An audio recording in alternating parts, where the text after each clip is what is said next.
Food. This industry is responsible for what you had for dinner last night, and it's $780 billion in Africa alone. It's a result of complex supply chains from farm to table across businesses, hotels, restaurants. On the Startup Leap today, we're speaking with Tunde Kara of Vendease.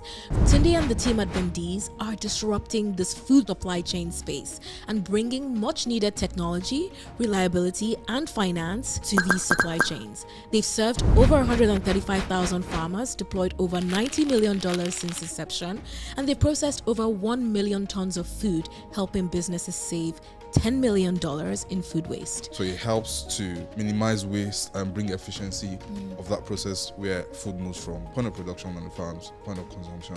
Learning from the Leap story of this incredible innovation in the supply chain of the food industry in Africa. Grab your headphones, you don't want to miss it. Welcome to The Startup Leap, the #1 podcast interviewing startup founders who have taken the leap into starting their own businesses. Here on The Startup Leap, we hear real, raw and relatable stories of these entrepreneurs, how they've navigated taking the leap and the decisions they've made. We're your hosts. I'm Yvonne. And I'm Maria. And this is the Startup Leap podcast. Yvonne and Maria are partners at Local Globe and OpenSeed VC, respectively. Local Globe and OpenSeed are independent of the Startup Leap podcast. Any statements made by Maria, Yvonne, or the Startup Leap guests are solely their view and are not advice. Endorsements by the Startup Leap, its guests, Maria and Yvonne. Today, we are going to be talking about food, the food market. It is massive across the world in Africa. And the founder we're speaking today is building an incredible technology startup, building in the food supply chain and financing space in Africa. This is an over $780 million market, projected to be over $1 trillion, not billion. $1 trillion market by 2030. And they have served over 135,000 farmers in Africa, and they also have deployed over $90 million in credit since their inception. And that's just the beginning. So sit back and relax, and let's get into it. Welcome, Tunde. Thank you for having me. I guess just to kick off, the food industry in Africa, there are many ways you can cut and slice it. I mean, when you hear Africa, you tend to think of agriculture, and a lot of people focus more on the growing and the, planting and harvesting. But you've used technology to pretty much rethink the supply chains from farm to table across hotels, restaurants, and also put a fintech, spin to it by providing financing that these businesses need. How long has been, maybe tell us a little bit about Vendease from your own perspective. What would you say Vendease does? Okay, so just a bit of context so that we walk into why Vendease is important. If you look at the world's biggest economies, the underlying thing that powers those economies is credit. And it is credit through their MSMEs, the small businesses. For Africa, the real gap, when you think about it, is the absence of proper credit infrastructure. And your typical SME doesn't have access to credit. So instead of the potential that their counterparts in other emerging markets or in more advanced markets have of growth, they how I put it, they're stuck in a position of subsistence because instead of the business to have growth potential, it becomes a business that just finds a way to put money on the table to feed the family. So that's where Vendease comes in. And starting with the food sector, we're helping to build that credit infrastructure that gives small businesses along the most important food value chains in Africa access to credits and also digitize their workflow. So it helps to minimize waste and bring efficiency of that process where food moves from point of production on the farms to point of consumption at the tables of businesses. Yeah, and you've gone, I guess the initial product has gone through hotels and restaurants. And how did you kind of think about the B2B side of that value chain? Okay. As opposed to maybe the consumer, which I guess is the larger part of food, subsistence farming essentially. I've always leaned towards businesses instead of consumer, even from my background, just working professionally, from marketing, brands. So the fascination for me has always been how businesses work, how brands work. So I guess it was just a natural tilt for me to think about this from a business point of view instead of from the consumer point of view. But ultimately, because we do end-to-end supply chain financing, the ultimate end user is still your mom and pop in the house and the kids at the table for dinner. So that I guess that answers your question on how we thought about it from the business angle. A bit of background too. I grew up on a farm. Oh, really? Yeah, my parents, they were civil servants, but like, I don't know if there's any Nigerian that doesn't have a side hustle. So we've talked about this on the pod. I see. There's always a side hustle. Both of my parents, like my mom, growing up, my dad and my mom, up until my teens, probably did at least 10 different businesses that I knew about and I was part of because I had to be a part of it. And one of that is, in fact, my earliest picture was on my mom's farm. So, like, I can remember I was on my mom's farm. So, like, I saw them experience some of the problems that we're solving right now. Because they were small farmers, they grow maize, raise livestock, etc. They, a lot of times, overproduced and there was no direct access to markets. And so what will happen is, from my estimates then, sometimes as much as 80% of the harvest will go to waste.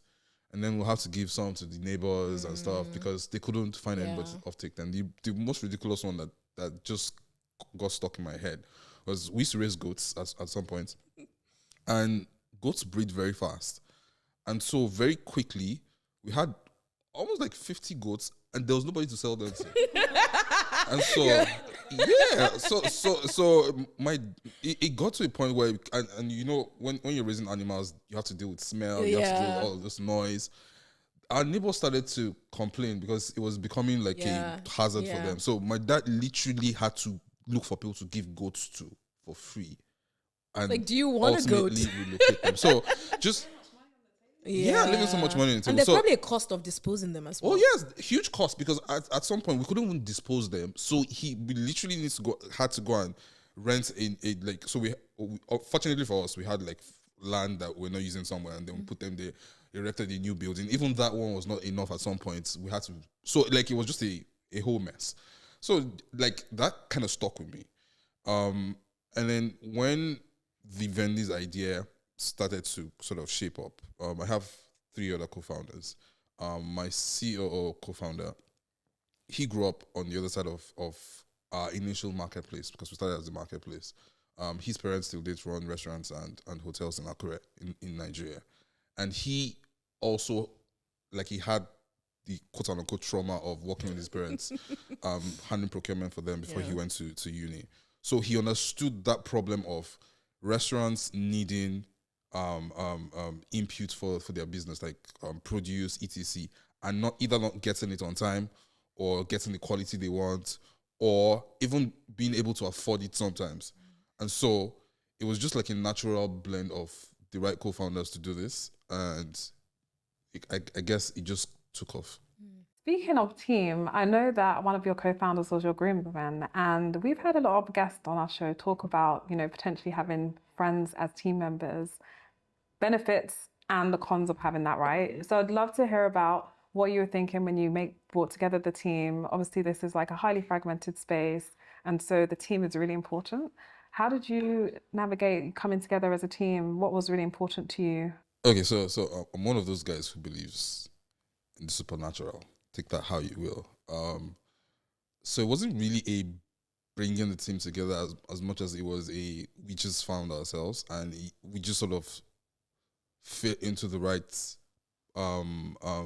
jigsaw puzzles. I moved into an estate in 2018 in Lagos, and as you'll have it, 2 of my co-founders were living there already. In fact, I ended up renting one of the houses that my other co-founder's father built. So it was just like, it was kind of meant to be, and we just had the right backgrounds to do this. So it was really that. And then we started as friends. We used to play FIFA together. They used to play soccer sometimes. And we started another business together, actually. The first one was a media ad tech business. That's how I actually met Maria. Yeah. So it was, funny enough, Uber is not doing it. It was the idea to take advantage of the spaces within ride sharing apps. In the cabs, like put a screen there, put ads on the app itself. So that was the idea. But it didn't take off, and for many reasons that we might talk about later. But that's how we first formed our first working partnership. And so to answer your question, it was really just identifying the people around me who sort of fit the model of what we wanted to work on, and just took advantage of that. There are pros and there are cons to it. The pros are they're your guys. And we've been fortunate because they also have a growth mentality. So we've not had the problem of, as the business has scaled, one or two co-founders are being left behind because they've not scaled with the business. So that problem has not been there. But I know other teams that have had that problem, and navigating that problem can make or break a company. Like, I hear the stories almost every other day. So that has been a pro for us, because somehow we're friends, but the work is the work. Now, the pros, part of the pros for that is, because you're your friends, there's automatic trust. So you don't have to deal with issues with, does this person have my back? Because honestly, running a startup is almost like being at war. So a lot of times we think of ourselves as brothers, as at arms, like literally, like we're in the front lines together, like in the trenches, shoulder to shoulder. That's how it feels, and you need somebody beside you who you can trust. You need to be able to trust the decision making. You need to be able to trust that at the very worst have your best interest at heart. So that's the plus. The negatives are some of the things I talked about earlier. There's a negative of, if you don't set early boundaries about what work is and how you want to work, very quickly you will lose the structure and the professionalism that a business needs to grow. So from the very beginning, and I think we also learned this from the first business. From the very beginning, we had a founders agreement. We were very clear about whose role was what responsibilities were, etc. And all of us, because one of the things we did wrongly in the first time was we didn't quit our full-time jobs. We wanted to do it part-time. And honestly, from what we know now, trust me, you have to burn those bridges and go in full-time. Why do you say that? Because a startup is like a baby. You, like, literally, it takes up all of your time. Literally. And it takes a lot of intensity. So some of the misconceptions about startups, especially when you read all those Silicon Valley stories, is also like, somebody has an idea, or he's a smart kid, and then he just stumbles on this brilliant idea and then just executes on it, and people give him money and it works. That's not true. Literally, it becomes your life. Like, even when you are sitting in front of the TV and watching stuff, it is still running a script at the back of your mind, because you're always working. So if you don't give it that level of intensity, you have very little chance of success. And even with that level of intensity, you still have very little chance of success. So it's almost a non-starter for you not to be fully involved. You need to burn those bridges. And I also think that there's some sort of, I don't know, spiritual thing to it, where when you decide to burn the bridges of full-time employment, or okay, I'm going all in, if this works. There's a mindset that just comes. Something just works, and everything just starts to arrange itself for you. So, yeah, I think that's important. And I'm just curious, you mentioned one of the learnings from your previous company. Now, the perception is that second-time founders make better founders because of the learnings that they'll happen from their previous company. What are some of the other learnings that you've took into consideration as you've built out Vendease?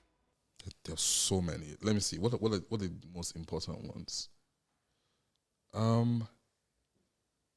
Getting validation from other people outside of yourself, maybe investors, actual customers, of your idea before you start to really build for it is extremely important, because very rarely do you start with an idea and by the time you start to execute, even MVP level, if you really talk to the people you want to serve, will that idea remain the same? So that's a big learning for us, because we're just all about this rosy idea. I mean, like now, Uber and Co are executing the thing, so it wasn't a bad idea in itself, but in terms of how we wanted to execute it, I don't know that I think we had very rosy ideas, because... And it always starts from that, right?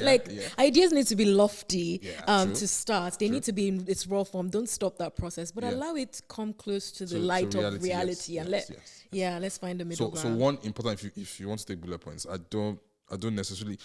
So I'm very careful about giving advice to other people, because... everybody's startup journey is different. So when you listen to podcasts like this or listen to other founders, take it with a pinch of salt. It's like a guidance, because when you start your own journey, or if you're already on your own journey, there are nuances to it. So this is just my own take on stuff. So one of the things that you absolutely need to do is talk to your customers. From the beginning, when you become $1 billion company, still talk, because you're building for them and not for yourself. You can't make assumptions. Exactly. You will make. You need to make assumptions. You need to test those assumptions. Or you need to test those assumptions. And it was true for us at the beginning. It's still true for us today, because I give you. So we didn't do that for our first idea that crashed, and then when we started Vendease, we also didn't. We did it to an extent for Vendease, but then we overbuilt our first MVP. And after spending so much time on it, we literally had to scrap it again after just a couple of months. And many people don't know this, which is part of why the startup world or being a founder is not sexy. We built an elaborate system for procurement, etc. Nobody used it. We scrapped it and had to build from scratch. And for like 8 months, we're running Vendis purely on Excel sheets. I love that. And we're making money. It was because there was a problem that was being solved, but nobody knew this until we now built a proper MVP that people now started to use. So that's something else that is, I think founders should also look at, like especially first-time founders. You need to solve a problem that is so important to your end user that they're willing to use the crappiest solution ever, because the crappiest solution you come up with is better than your current realities. So that's something that helped us. You know what I just realized? That's the perfect example of first-time founders look at product and the second-time founders look at distribution. Yep. It's like people overthink that product thing. Yep. And I'm like, in my mind, I'm like, the truth is, you actually don't even have a product when you have a first product. You just have something that starts the conversation. Yes. Because immediately they use it. If you're actually even in the right path, then you will hear, oh, that doesn't work. We will definitely need something like that. Then you started, because you're absolutely, I think a lot of founders overthink the product and they don't involve the customers in the design build of the product. Honestly, so I think it's not just a first time founder problem. I think it's a founder problem in general, because even now, just thinking of our journey when we started in the beginning and where we are now, I think that as a founder, you're sort of you tend to get towards romanticizing your product and de-emphasizing distribution. And the more experience you get, the more you tilt towards distribution over product. Because even now, we're still rethinking how we do stuff, and now we're getting more towards channel, like the optimum channel distribution, than getting to the customers directly like we normally do now. So I think it's just a learning process. The more you do it, the more you realize product is great, but distribution is king. Can I, like, just a contrarian view? You know, there's some founders like the Steve Jobs. There's some founders that talk about product and they're like, it's almost like a belief system.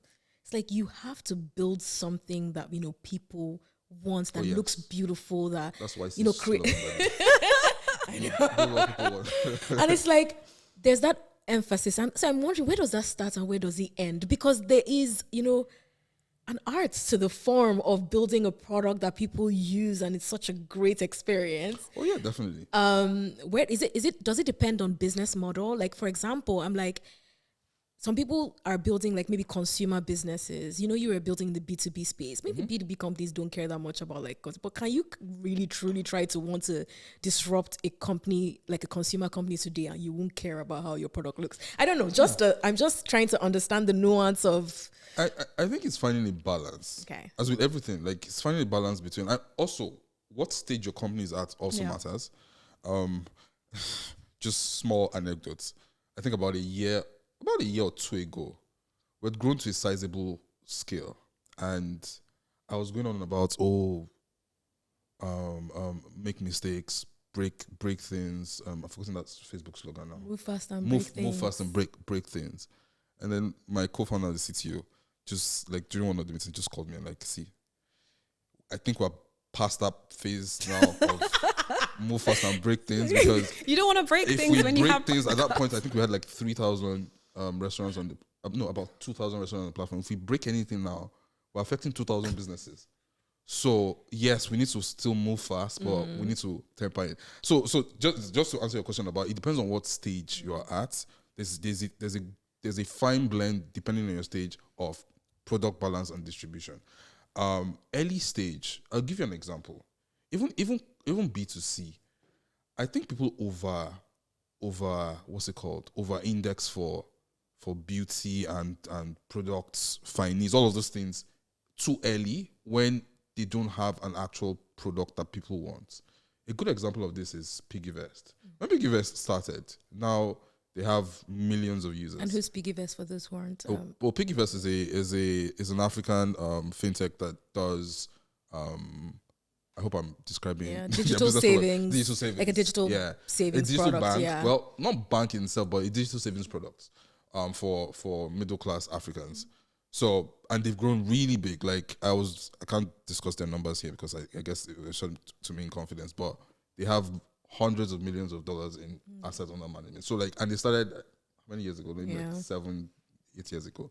When PiggyVest started, it was just an idea of, wait, when we were kids, we used to have, I don't know if those that's common banks, here in Europe, but piggy banks, exactly, piggy banks.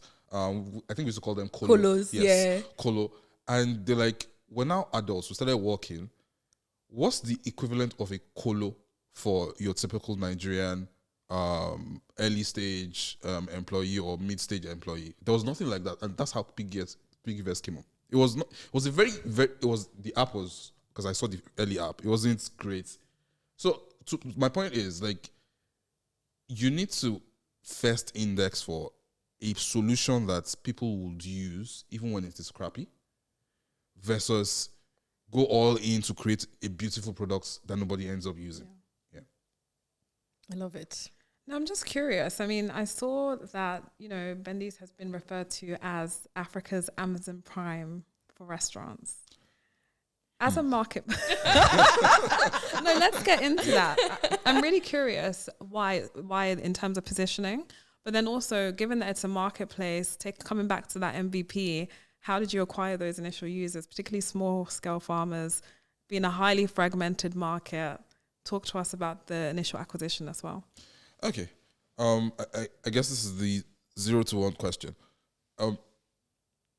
So we are 4 years old, with 5 years in January next year. So the business has really evolved. So first of all, when we started, we're not dealing with farmers. It was literally the first basic idea before we even thought about Vendease at all. It started as a side gig. I had a bit of conviction on my end because of my parents' experience. And then I'm also a foodie. So I had noticed that several of the restaurants, at the time I was privileged to be leading teams across different cities in Africa. So I noticed that when I'm in Lagos or Accra or Nairobi, like my eating out experience always varied. Sometimes when I go to the same restaurants after a couple of months of visiting, it's no longer there or the service has depreciated. So I had a bit of conviction there. Olumide, on the other hand, I don't want to go into that because it's a long story, sort of stumbled on this too. and he was in a hotel. The hotel manager was complaining about procurement issues, and then he comes back to me and says, he walks up to him and asks him if he needs solutions, like he needs a what's it called, a procurement company to handle his procurement. Like, yeah, as long as you can beat my prices. So long story short is the original idea for Vendease was a side gig for us because we still have full-time jobs. So it was more like, oh, this is the problem. I'm like, oh yes, actually this is a problem. So we put money together, and then Olumide's wife, incidentally, was the one who was going to the markets, open markets, to get the first couple of supplies. Doing things that don't scale. Right. Yeah, so it was just that we're not thinking about a business. We were just my guy, because at this point we're used to doing stuff together. So it was just that. How we moved from there to the first Vendease idea was, wait, we did this for a couple of maybe 3 months. And then we're like, we're tech guys. Why are we not trying to think about how to solve this thing at scale? And so that's how, the crude version of how Vendease started. We got our first customers through our own personal network because nobody believed, even the restaurants that use us today saw the idea as useless. Like, why we have staff? If I want to go to the market myself, I'll go to the market myself. They didn't think about the problem deeply enough to see how there were a lot of inefficiencies within the system. So they didn't think that they needed us. And so to prove the validity of the product, we had to use people we knew or people within our network who knew restaurant owners who were willing to give us a part of their procurement to just test it. And that's how we started to validate some of our early ideas. But the thing that just helped the most was, our first order started on the 1st of January 2020, which is why we're exactly 5 years in January. And then 2 months later, we still had maybe two users on the platform. But then 2 months later, COVID happened. And then there was a shutdown. Well, COVID has started in other parts of the world, but it got to Lagos in February, March, thereabouts, it was properly. March 15th that the lockdown happened, And the lockdown happened. And the same restaurants that didn't see any point to using us, because we found our way to wrangle a logistics license, we were the only ones that literally could help them buy produce. Because the markets would have been closed. Yeah, markets were closed, but they were opened because people still needed. Yeah. But it was selectively the need was opened. also just exacerbated from before. And even though people were in their houses, people had figured out that they could order online. So a lot of the restaurants who didn't have online services started to go online. And then because they now had orders online, they needed to became get accustomed procurement. And that's how online we blew from the, we don't need you to, you guys we desperately need you. desperately need you, yeah. Do you think without COVID, they might have caught on? Was it a market time? I would love to talk a little bit about that because two things came up very strongly when you were talking there. One is validating when sometimes maybe the customer doesn't realize the depth of the problem, but where does it start for you to say, actually, I don't want to educate a customer about a problem. If you don't know the problem, then maybe I'm solving the wrong problem. Or is it a situation of you don't know the depth of the problem yet? But in your case, COVID made it abundantly clear. Obvious, yep. So I'm curious, do you think without COVID, the journey might have been similar in terms of getting that rapid adoption? Or what's your take on that initial validation and, what is true validation of the product sufficient enough to build a business? Hindsight is what they say, 2020. Yeah. To be honest, I don't think we'll have grown that fast, actually, and reached this point now if COVID didn't happen. And that's because there's certain industries that are stuck in their ways. One is the medical industry, legal industry, food. Health even. Yeah, medical health. Yeah, correct. Food industry. They are so set in their ways that even with all their obvious inefficiencies, it's very difficult for them to adopt new solutions.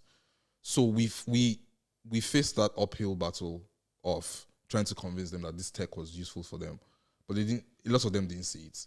Now, in terms of timing, that's why a little bit of a segue. What I've realized about most founders that I know that reach a certain scale of business is, unlike the assumptions that people have of, oh, he's gotten a lot of success, so there has to be a lot of ego, or there has to he's going to feel larger than life. I think the opposite is, I found that the opposite is true. Like imposter syndrome. Because the truth is, like, the bigger you get, the more you realize that a lot of luck, a lot of things have to happen in a certain way for you to be successful.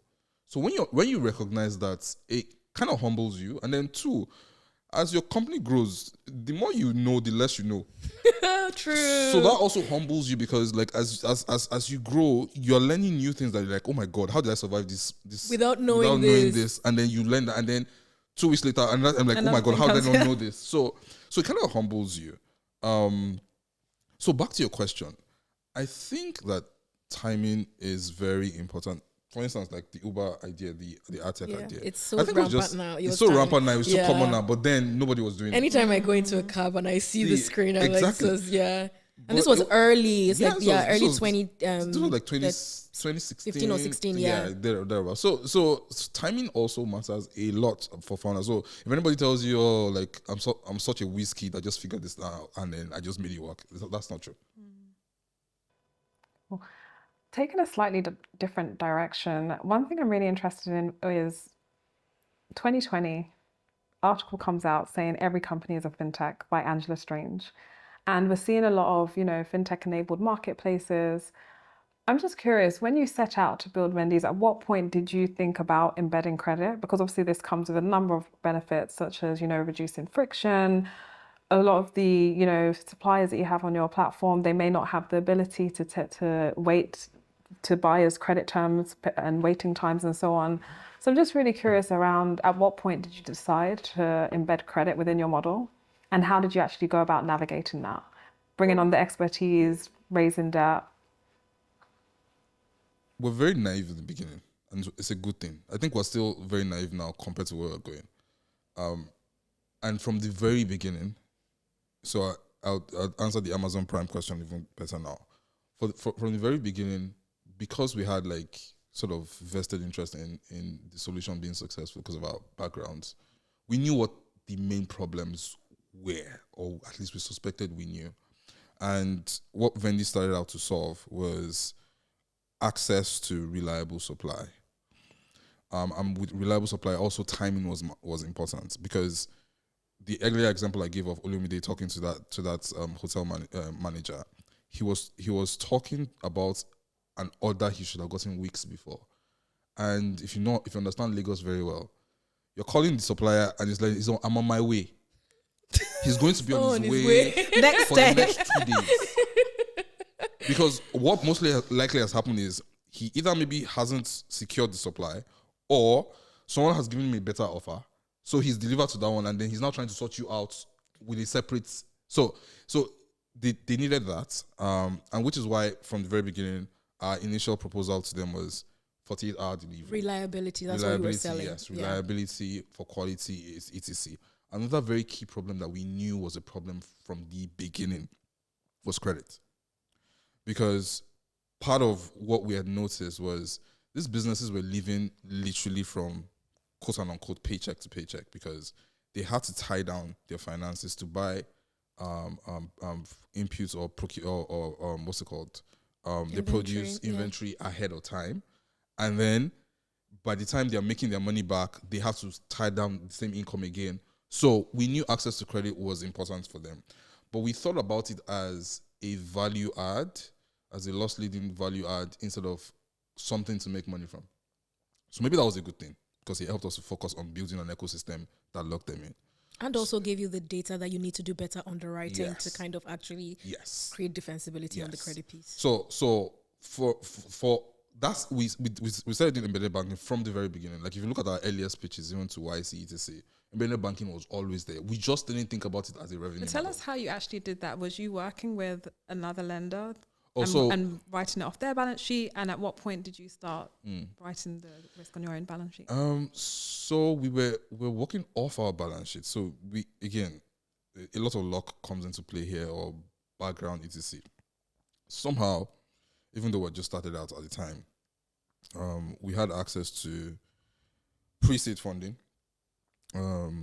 Small in the grand scheme of things, but I guess not everybody has that access, so I have to recognize privilege. So we before we even started to do this full time, like when me and my other co-founders came together to say, you know what, actually, why don't we build this at scale? So we decided to validate it, unlike the last time where we wanted to do it ourselves and you know, buy the gadgets ourselves, etc. This time we're like, you know what, let's validate it. We put a thesis together, and then we pitched to some of, quote unquote, our uncles, and they're like, oh, cool. Gatsumi, who's my co-founder and chief product officer, was just before we started Vendease, was a founder at 54Gene. I don't know if you know 54Gene. Yeah. And so he had a bit of that background. One of our uncles, he had pitched to him when 54Gene started to invest. And he was like, nah, he wasn't interested. It wasn't like he wasn't interested, but he just didn't see what. Maybe it wasn't his vibe, because also people, what's going on here. So 54Gene had a lot of early success. And then... so the FOMO from that. He's like, I'm not missing out this time. So the FOMO from that helped. So when Gatsumi left to do this with us, so he was one of the guys we approached, and he's like, oh, I missed out on the other one. I don't want to miss out on this one. So he gave us some money.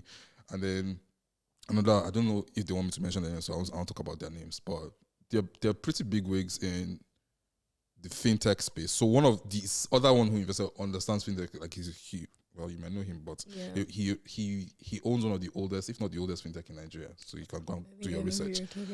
So he understands tech, and because the other guy invested, he's like, okay, I'll back you guys too. And so we raised about 100, just converting now, about maybe $120,000, $150,000 pre-seed then. So we had that. So we started to sort of give loans from our balance sheets. But that money ran out very quickly because like the scale of the problem was huge. Then we got... How did you manage credit risk? Did you have any losses in those early days? Yes, we did. But because the solution was compelling and the value add was compelling, there was very little incentive for you not to pay back. And you also had data because you started with an ERP product, right? Like that helped digitize. So you could see who actually was ordering and had ordered enough, and all of that probably fed into your model. Yes. But still, every model will have Did you even have a model? Yeah. So that's the thing. Like, we're so scrappy. We didn't have, when we started, we didn't have like an algorithm written out or but we just did it based off of, we just looked at how it worked. Okay, so this person spends $1 million every month, and then they pay back after the delivery within 7 days. So we can trust this person. So it's like a back of the envelope calculation as to who exactly. gets So it wasn't credit and who doesn't. Like we have now where there's an actual algorithm that credit rates you. It was just really like a basic assessment on the ability to pay. Basic assessments on ability to pay. Like, oh, we gave you credit and then you didn't pay back for like 30 days. We had to chase you. No, we're not going to take this risk again. So it was just basically that at the beginning. But as we grew quickly, we realized that first of all, we had to hire like proper finance people. So that we don't wake up home running. And then we're out of money. Then two, with proper finance people who understood credit risk, etc., we started to put like processes in place for you to access credit. So you don't just come on the platform and then from your first buy, you don't have a credit history, you access credit immediately. So it took us a while. Our first banking partner, just back to the question, our first banking partner was Wema Bank.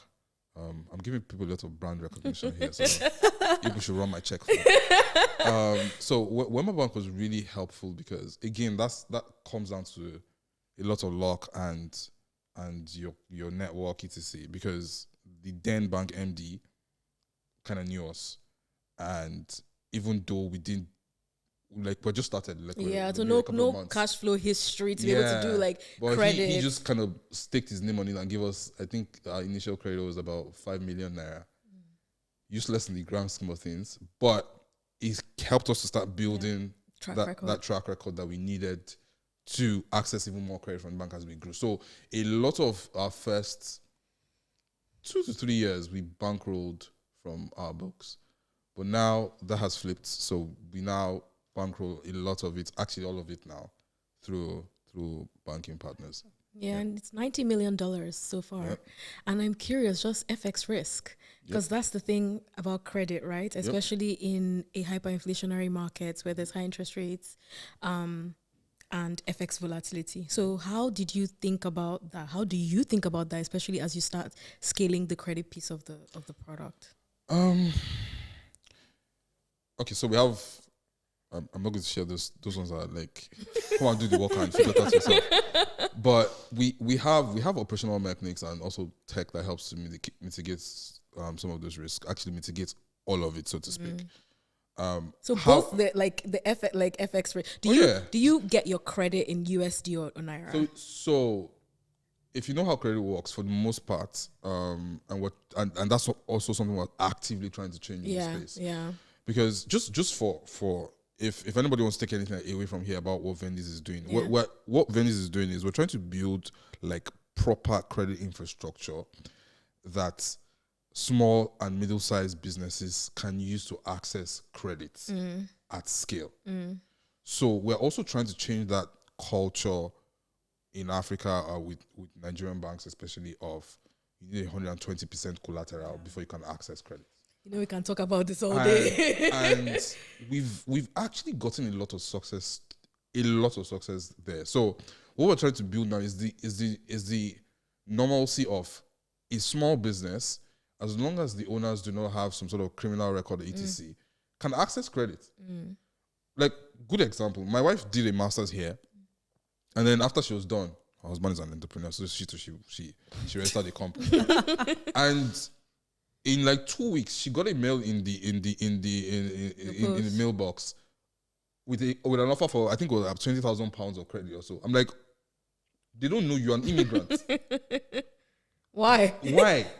But that's why economies like the UK and the US thrive, because banks here understand that for them to make money, they need to empower businesses, and when they empower businesses, everybody makes money, and then the government incentivizes that from the top. Because you know that for the economy to really grow, yes, we have all the big names of the Shells and the coal, but the real people who carry the economy are small and medium-sized businesses. And that's what we're trying to change for Africa, starting with food businesses. To what extent does data unlock that? Because I imagine in the example that you get, there's probably a credit model that underwrited her as a person and the business. Yes. Is that what Vendease is trying to build for the food industry, like the infrastructure that you're better able to understand? Because the truth is, with credit, it really is about pricing, because as a model, it's your cost of capital and your ability to underwrite risk and the margins that you can make from it. So if you put all three of that together, the underwriting piece is the part, because that's where pricing can go either way, and you can then give someone loans that they should not be getting loans. So is that the technology layer you would say that you're trying to build to enable that capital be better efficiently deployed to grow that SMB ecosystem? I mean, high level, yes, but as you know, building businesses in emerging markets, especially Africa, means that you're doing many things at the same time. You're building different businesses at the same time. For us to have had this level of success so far, we've had to build the ERP, which if we're launched in a market like the UK or the US, we might not have needed to build that ERP, even though building that ERP still helps. So to your question, yes, that technology layer that helps to underwrite is high level what we're building. How we have gone about it might not be the most traditional method, but that's exactly what we're building. And that's why I talk about credit infrastructure, because there needs to be, when I say credit infrastructure, I'm not just saying the finance itself. Like, there needs to be an underlying base of what you build your underwriting on. And for us, that involves securing the inputs to these businesses. That involves gathering enough data about user behavior, etc. That also involves access to credit partners who can now power that. So it's a multifaceted thing, but you're correct. Like, for you to underwrite, you need to be able to build infrastructure that has enough data and enough, what's it called?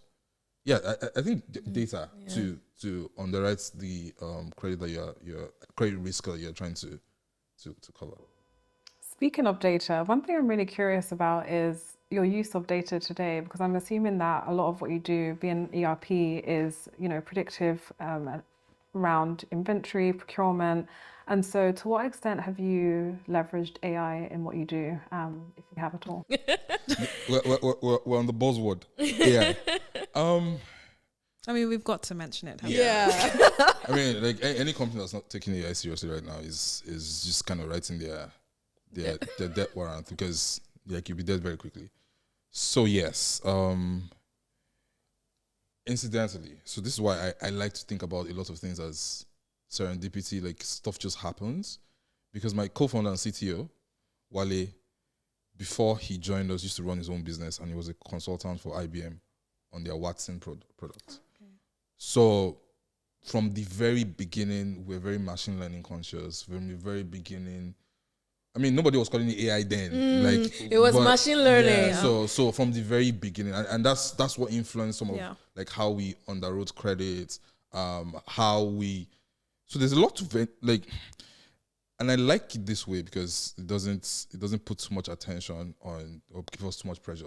Like Vendease is very technology based. A lot of people assume is logistics, and people just, because even with, just to your point on machine learning, we've engineered the product to the point where even our logistics partners and the vans and trucks that we that run through the platform are mapped, and like we know what the time of deliveries are going to be. Like everything is planned. There's an algorithm that runs all of that. So from like timing the orders, like what day of the order, what time is going to be, when it's going to get there, and that's why we can now fulfill our same day delivery promise. So a lot of Vendease is based off of machine learning, just learning the user behavior, learning delivery patterns, learning what parts of the city will have congestions at what time of the day, and planning around that, where to put your warehouses, so that from like depending on the heat map of where the orders usually come from, so that you can shorten the time of when it leaves the warehouse. So a lot of that has to do with machine learning and AI. So yes, Vendease does a lot with AI. But when I say AI, I'm not talking about LLMs, like a lot of people talk about. But yes, we do. Do you manage the logistics yourself? And how has that changed over the last 5 years since you started? Because obviously back then, I'm assuming like logistics was a lot tougher to manage. There's a lot of friction within it. So just curious, you mentioned that you built out these, systems to enable you to, map out where and when you want to pick up some of these deliveries and so on. But just tell us how you're managing those deliveries and logistics. When we started, we started as the naive idea for a Nigerian market or for an African market of being a pure marketplace. Yeah, like 2 weeks into that, we're like, this is not going to work. Why did you get to that conclusion? Because, so our promise from the beginning, like I said, was 48-hour delivery, assured quality, etc. So we'd have scenarios where people place an order on the platform and then it's delivered to the user, and they're like, no, this is not what we ordered. Or no, it's certain quality, and then there'll be disputes because it's perishable goods. Yes, well, some of it is FMCG, but a lot of it is perishable, and so there'll be disputes, and then Vendease will have to bear the costs. So very quickly, and it's not a great user experience. Yeah, it's a terrible user experience. So very quickly, we're like, you know what? If we want to stay in business, we need to figure out logistics. And I remember then, because when we didn't have enough money, a lot of money, so like only 100 and something. Yeah, round. So like every single penny or dollar we spent was important. So like I remember there was a lot of pushback on getting our first couple of bikes, but we couldn't trust third-party providers on those issues because they were failing us. Like sometimes we'll have logistics partners where the delivery is supposed to get there and then it doesn't get there. Where is the logistic partner? They themselves don't know where their bikes are. So it was just a whole mess. So we just say, you know what? If this business is going to succeed, we need to pull this in-house. We'll go through the pains of learning it and then figure it out. We've always used Amazon as a benchmark or as an example of how we operate, and we're like, you know what, Amazon had to pull this thing in-house after a while. So like, you know what, maybe that's what we need to do. So and that's what we did. And what has happened over the last 4 years is, because we're very data-driven, we've now figured out how to run that properly. We've also figured out how to run it and manage others. How to outsource it properly, because now you have the visibility and the process that you've designed that you couldn't have designed if you didn't bring it in-house. Yes. Interesting. So while we started as 100% outsourced logistics and delivery, and then we quickly moved into 100% handling our logistics, etc. We've now moved to about 80 to 90% outsourced, and then just 10% in-house. Now, the 10% that's in-house is because that 10% has to do with the cold value chain. So, like chicken, all those things. We still don't have enough expertise on ground to handle that at scale, and that's why we're still handling in-house. But the ultimate goal for us is to just hand it out and just manage all of that through in-house. I think that's really interesting because as the business has grown, scaled, and evolved, you've gone from doing it yourself to outsourcing it. And there's nuances even between markets, right? Because if you look at some of the B2B marketplaces in the UK, for example, they'll just tend to outsource logistics from day one. Yeah. However, if you want to ensure the quality on the continent and so on, then managing that in-house is pretty key. But would you say that over time evolving, if you were to start Vendease today, would you say that the infrastructure has developed enough for you to at least have a larger portion outsourced now compared to 5 years ago? Yes. Yes, it has. But the only reason it has evolved, quote unquote, is because other businesses like ours took it up to sort of figure out the problem. I'll give you an example. Like when Paystack started, there were no Paystack is a payments platforms like Stripe. The number of businesses they service now were not even existing then. Yeah. The number of transactions they do now per day, they could not do in a whole year because there were no businesses online doing those things. So I guess like businesses like ours create a network of enablement. So it's like market creation businesses, that creates So some of the businesses that work with us now, like there's a business that we're beginning to sort of outsource some of our cold value chains to. Literally just started, and they're getting better because they work with us. We've gone to the point where we even use gig workers for delivery, like so Uber drivers, Bolt drivers get on the platform, and we can manage that. So it like the onus is on businesses like ours to create that enablement. So yes, if we started now, if Vendis started now, there's opportunity not to do those things because those things are, to be honest, like time consuming. Yeah. They're distracting as well. You're like, this is not the business I set out to build. Yeah. So our counterparts in developed markets have the luxury to just start with a single idea. Exactly. That's a horizontal. Yeah. And then have different partners in different verticals that help them to help their own business to succeed. We don't have that. So most times when you want to build a business at scale in emerging markets, you're building multiple businesses at the same time. It's a problem, but if you figure it out, it becomes the moat that prevents other people from getting into your space and taking market share. I love it. I wanted to ask about like just dynamics around like marketplace and network effects and how you thought about that. But I don't know if that was something that really occupied your mind in the early stages, because I think the concept of defensibility is very different in nascent markets where you're a pioneer compared to other markets where there's either more capital, and, more efficient infrastructure to easily disrupt. So I'm wondering, at what point in the business did you start thinking, especially being like a marketplace-esque type product, did you start thinking about defensibility in the long run? Like, did it at any point come to mind that, can someone else like build something and get enough capital and create an edge that you didn't secure early on? And did you think about, network effects? Did you think about, is there a way we can design our business model that allows us just be harder to displace because we get into so many customers who in turn get us many customers? I don't know. Any tips, or thoughts there would be? So because I've always been like, because I talked earlier about why we did B2B, I've always been someone who's curious about businesses and large businesses, etc. I always wanted to build a large business. So yes, I always thought about network effects. Maybe not in the most practical terms, but it was also always something that was there. Like, in fact, when you start to talk to investors from the early stage, even then they tell you, chicken and egg. Yeah. So which one do you get first? Yeah. So like we thought about it, but maybe not in the most practical way.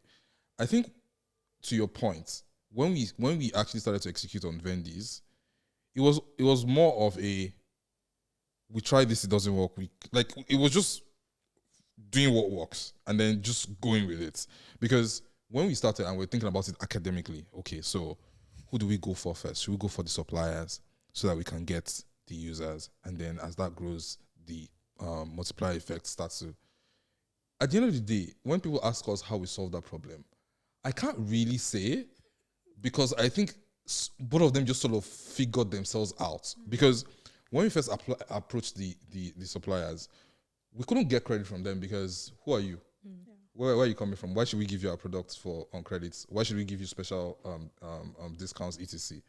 So I guess technically we ended up amassing the users, but it wasn't really what we set out to do. We ended up amassing the users, and then with the buying power that we had, we could not influence supply. Now, and that, to your point, has created the network effect. So I'm answering it this way because it wasn't like we figured out that if we amass the users, that's what's going to get the suppliers. We actually thought that if we went to the suppliers and got discounts, then the users will see a need to use us. It's like the catch-22 problem of a marketplace. But what we figured out when we started to actually do the work is the problem for the users was so grave that they were willing to pay us even more just to solve that problem for them and access credit, etc., while we figured out how to get it for cheaper than optimizing for the cheapest products. So that's why I answered it that way, because I don't want people to obsess too much about, should I figure out what side of the marketplace, or no, just get in there, start to do the work, and then you will figure it out along the way.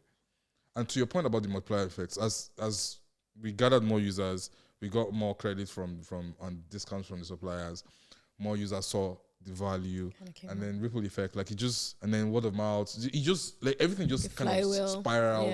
COVID too was a big it had a big multiplier effect on us, because people who couldn't do the procurement themselves anymore, they heard about what Vendease was doing.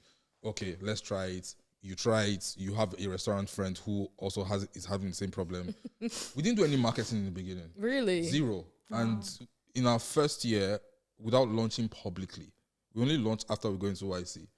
We had gotten to profitability.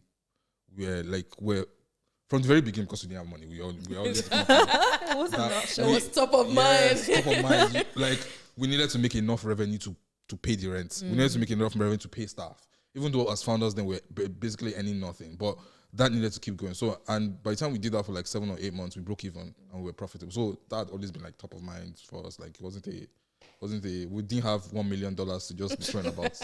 So yeah. Okay. Yes, I just want to talk a little bit about your team and how you've scaled. How many people are in the company now? About 250 thereabouts. Really? Yep. It's a big company. Wow. A big team. Grand scheme of things. Yeah. But still small, but yeah. And this is why I'm asking this question, because that's probably the largest team you've had to manage to date. By far. Now, how did you think about scaling culture? How did you think about going from you and the founding team and maybe a very core motivated group of people? There's a lot of emphasis on 0 to 1 sometimes, but there's 2 to 200. Like, how did you think about that structure, culture? Any tips, tricks, things in retrospect that you were like, now I know better. If I, could do it again, I would do it that way. Yeah, would love for you to share some of those with us. First off, again, back to the point of, there's no, like, anybody that comes to you and sells you the story of, building a successful story is because you're a whiz kid and you're so smart, you just figure it out. It's just selling you a lot of bollocks. Nobody can build any wild dream without convincing other people to come on that journey with you. And so I'm very grateful to our 260 staff, because they're a team of true believers. Like, you call them ants. Yes. Like, you have this ant colony. Yep. Give it to us. I would love to. Yeah. To hear So I'll get into that. Yeah. Now. So culture essentially is usually an extension of the founders or the founding team. Because if you think about different organizations, both international and local, you can tell what the culture will be like just by looking at the founding team. And that's where all of this comes from. There's something that I started to pay attention to, like maybe a couple of years ago, like 2 or 3 years ago. It's called the reality distortion field. And I stumbled on it reading about Steve Jobs. Because, so what that is, so according to, I think his name is Isaac Walters, and the guy that wrote his biography, Steve Jobs had like a force field around him that sort of bent the will of people around him to believe in his ridiculous ideas. And then those ridiculous ideas turn into reality. And since I found out about that, I've started to do a bit of study on it. And I realized that every founder has that or needs that to an extent if you need to grow, like if you need to solve a big problem. And that's what brings a lot of people, draws the people that you need to build that dream with you. And then that's what builds your culture. For us, like you mentioned, I've always loved ants. Like my first, I've always loved ants. Yep. And now my son loves ants too. So wow. Anyways, that's on that. Generational. Yep. I've always, in fact, my first dream as a kid was to be a zoologist. Until my mom asked me, I remember this conversation very well. She was like, how do you want to feed your family?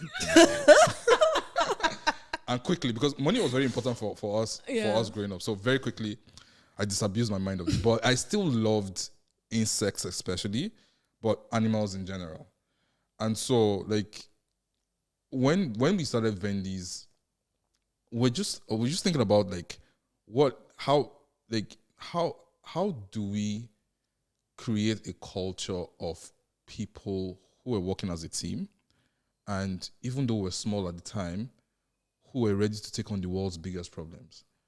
And then it just clicked to me. My favorite ants in the world, as I don't know if that's what they call them here, but they call them soldier ants, driver ant columns. They're like, if you lived in Nigeria, like they're like I think the local name for them is Ijalo. Like those things are ridiculously aggressive and efficient. Like if a driver ant column walks in, like if a colony of them gets into space, everybody's leaving because they'll be up the walls. They will kill animals bigger than them. It is so. I remember playing with them because again I grew up on a farm. So I remember playing them as a kid. Like they would bite me. I'll figure out how to reroute them. Like it was a fun thing for me. So I remember that I'm like, oh my god, like, actually these guys are small, but I've seen documentaries where they ransack villages. You can small just and Google. mighty. Yeah, small but mighty. So it just became like a natural sort of I don't know, waypoint for us to say, okay, you know what, we're an ant colony, we're still small, but we're going to take over the world. And that has been true because we have staff who have been with us for about 4 years, and they've seen us grow from one tiny small office to where we are right now. So when we talk about the ant history or the ant colony, the Vendance colony, they understand what it means because they literally have personal. seen it. They've seen it. Yeah, it's personal, and they pass that culture to the new guys as they come into the company. One of the things we like to do before we wrap up is just ask a question, time machine. If you were to go back 5 years before you started Vendease and give yourself one piece of advice, what would that be? In one sentence. Easier ways to make money. Word. I feel like entrepreneurship is like the ghettoest way. Yeah. The risk is so high. Oh my god. And I think, but the payoff is also high. I mean, if everything aligns. The problem for people like us is there are easier ways to make money, but those ways are going to bore me to death. Yeah. So it makes it worth it. Yeah, it makes it worth it. Like the fun about this is not the money. Contrary to what most people believe. The fun about this is seeing something that was just an idea in your head start to influence the lives of literally hundreds of thousands of people in 4 years. That tickles me in ways that you can't even believe. So it's not really about the money. And I won't get this from a regular 9 to 5. I was talking to somebody the other day, and there was this chat about how much founders earn, etc. Does it make sense? And it was funny to me because I'm like, what I earn now, I was earning way more in private when I was working for other people, and if I was still there, I'll be earning double what I. So it really is not the money. Of course, there are unlimited upsides. Like I'm way wealthier in equity, etc. Yes, but again, that's still paper money type of. So it really is about those upsides. So when I say there are easier ways to make money, it's a joke, but there really are easier ways. It's a reality as well. I love it. But it depends on what your priorities are. Yeah. And one more question: if you were not building Vendease, what would you be doing? Most likely something else, building something else. Because, again, part of my background is like, I didn't notice this until recently, but even from when I was a kid, my grandma was in procurement. It was one of my founders that actually pointed this out. Your grandma was in procurement. Yeah, so my grandpa was one of the top. It was almost at DG level for FIRS. So he was pretty wealthy.